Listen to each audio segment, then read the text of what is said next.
नमस्कार मंडळी, स्वागत आहे तुमचं आपल्या चॅनलवर. तर मी आज हेअर मास्क लावला आहे, दह्याचा हेअर मास्क लावला आहे आणि आता तो सुकून देते. त्याला 1 तास लागेल सुकायला, तर तोपर्यंत मग मी जेवण बनवून घेते. तर मच्छी घेऊन आले, आज बोंबील आणले, सुरमई आहे, पापलेट आहे. तर ओले बोंबील हे हिरव्या मसाल्यातले गेलेत. कोकणातल्या पद्धतीने हिरवा मसाला तयार करून ओले बोंबील रस्सा कसा केला जातो तर ते तुमच्यासोबत शेअर करते. चला तर मग पाहूया ओले बोंबीलचा रस्सा बनवण्यासाठी, जो हिरवा मसाला बनवण्यासाठी काय काय साहित्य लागतं. तर बोंबलाचा रस्सा बनवण्यासाठी इथला मी इथे कांदा,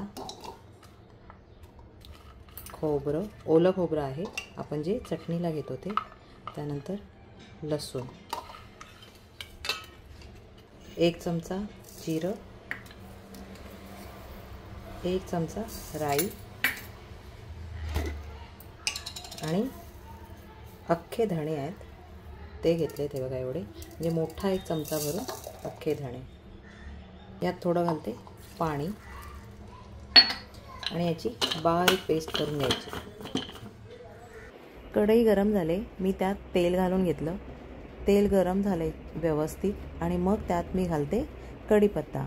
कढीपत्ता व्यवस्थित तडतडून द्यायचा, चांगला असा बघा हलकासा त्याचा कलर चेंज झाला. मग त्यात घातलं मी हिंग.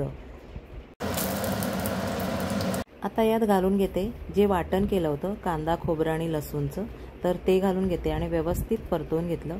त्यानंतर त्यात मग मिरची पावडर घातले, आवडीनुसार घाला तुम्ही तुमच्या. आम्ही थोडं तिखट खातो म्हणून जास्त घातले, 2 चमचे घातली मी. त्यानंतर धणे पावडर, जिरे पावडर आणि गरम मसाला घातलाय आणि थोडीशी हळद घातली. आता हे सर्व मसाले व्यवस्थित फ्राय करून घेते. पाहू शकता तुम्ही मसाला व्यवस्थित फ्राय झालाय.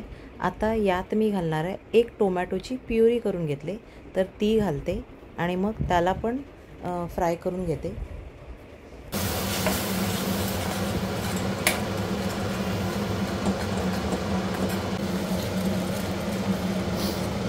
तर हा बघा जरा छान असा कलर सुटलाय.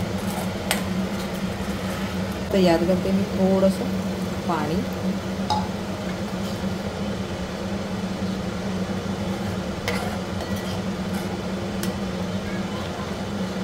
आणि आता मसाला आपला शिजत आलाय चांगला. मसाल्याचा जो कच्चा वास असतो तो निघून गेला. तर आता ह्याच्यात मी घालते, तुम्हाला जेवढं पातळ करी करायची तेवढी पाणी घालून घ्यायचं. तर ह्याला उकळी आल्यावर मग यात मी बोंबील सोडणार आहे. तर आता ह्याला उकळी येऊन देते. आंबटपणासाठी ही कोकम आहेत, ही ना मी मध्ये मेळाव्यात गेली होती तिथून आणली होती. खूप छान कोकम आहेत, एकदम सॉफ्ट आहेत. तर आता या रश्श्याला उकळी आली, मी यामध्ये बोंबील सोडते. हे कच्चेच बोंबील आहेत, व्यवस्थित धुवून घेतलेत आणि मी मध्ये थोडे कापून पण घेतले. रश्श्यामधले बोंबील पण जास्त खात नाही, त्याच्यामुळे मी जास्त घालत नाही. 4 बोंबील घातले मीडियम साईजचे आणि आता ह्याला व्यवस्थित उकळी येऊन देते. कलर पाहू शकता किती मस्त आला आहे. बोंबलाचा रस्सा आपला इथे तयार होतो आहे आणि मी आता बोंबील फ्राय करून घेते. तर इथे मी बोंबील मॅरिनेट करून ठेवले.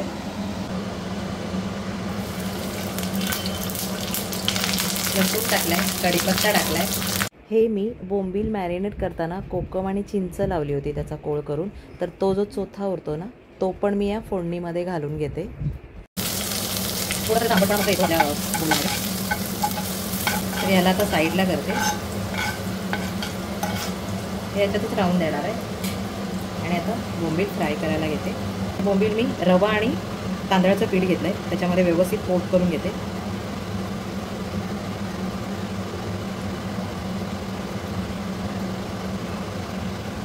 आणि हा बोंबील घालते इथे.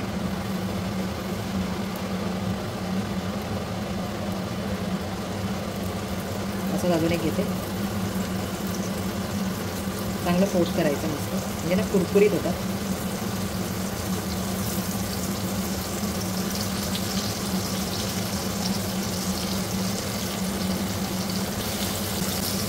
तर मी मच्छी फ्राय करून घेते आणि मग मिक्स पिठाची भाकरी घालते.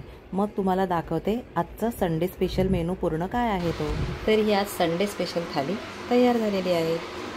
कशी वाटली ही आजची संडे स्पेशल थाली नक्की कमेंट्स करून सांगा आणि व्हिडिओ आवडल्यास चॅनलला लाईक, शेअर आणि सबस्क्राईब करायला विसरू नका. धन्यवाद. जय हिंद.